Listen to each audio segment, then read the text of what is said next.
দেখো এখানে কি আছে,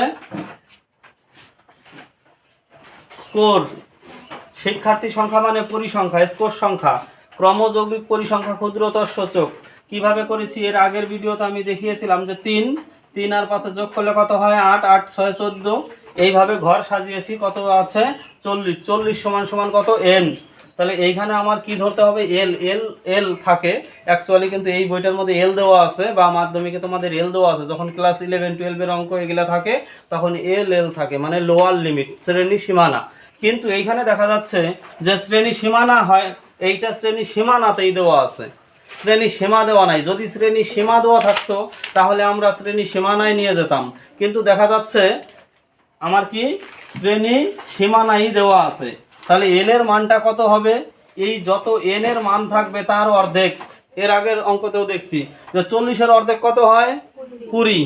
সেই 20 কোন ঘরে আছে দেখো তো, এই যে 14, 14 আর 23, এই 14 23-এর 14 থেকে 23 পর্যন্ত, মানে 15 থেকে 23 পর্যন্ত এর মধ্যে যা যা ঘর থাকবে সেই ঘরটার শ্রেণী সীমানার লোয়ার লিমিট কত হবে 50। কি করে, যদি 15 থাকতো, এখানে 15 থাকতো তাও 50-কে ধরতাম, যদি 16 থাকতো তাও ধরতাম, 17 থাকলেও ধরতাম।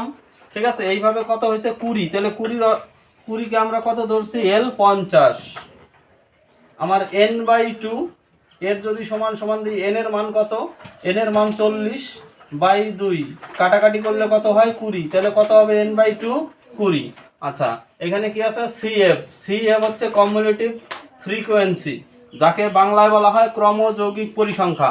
এই ঘরটা কত আছে সিএফ, এই যে সোজাসুজি ঘরটা আমরা ধরবো তার ওপরের যে সংখ্যা কত আছে 14, এই সিএফটা ধরবো 14। তাহলে যে ঘরটা আমি ধরেছি এই ঘরটা আমাকে ভালো করে মনে রাখতে হবে, এই ঘরটাকে আমরা কি বলবো, তার যে উপরের যে ক্ষুদ্রতর সূচক থাকবে, যেদিকে ছোট থাকবে সেই ফ্রিকোয়েন্সি অফ বিলো।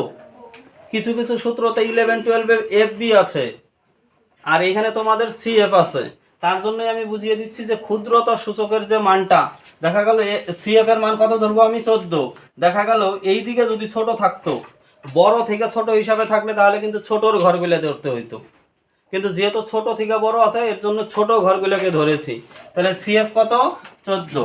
এখন আমার কি ধরতে হবে এফ, এফ এর মান কত, এফ এর যে ঘরটায় ধরেছি, দেখো এই ঘর ধরেছি না, তাহলে এফ এর সোজাসুজি এই যে এফ লেখা আছে, এই যে এফ, তাহলে 9, এফ এর মান কত 9।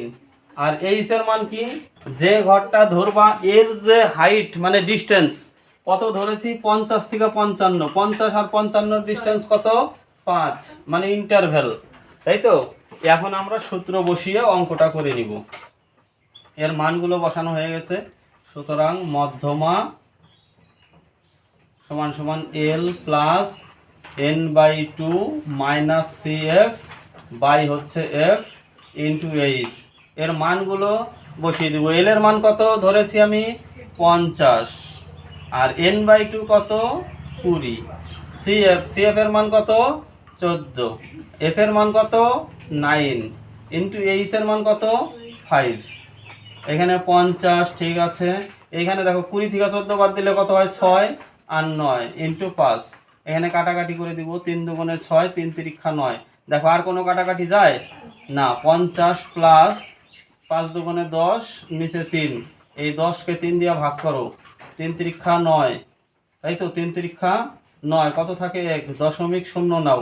সেমভাবে কি আসবে 3 3 আসতেই থাকবে, তাই তো। তাহলে অ্যাপ্রক্স, তাহলে 50 প্লাস কত হবে 3.33 প্রায়, তাহলে কত হবে 50 আর 3 53.33 এই প্রায়। তাহলে মধ্যমার মান কত হয়ে গেল 53.33। সবাই বুঝতে পারছো এল এর মান ধরা, সবগুলোর মান আর যদি আমরা ভালো করে ধরতে পারি তাহলে কিন্তু খুব ভালোভাবে আমরা অঙ্ক বুঝে যাব। আর এই অঙ্কগুলো মিন মিডিয়ান মোড এই তিনটার মধ্যে থেকে যে কোনো দুটো প্রত্যেক বছর এই সালের কোশ্চেনে কিন্তু থাকে, প্রত্যেক বছর থাকে।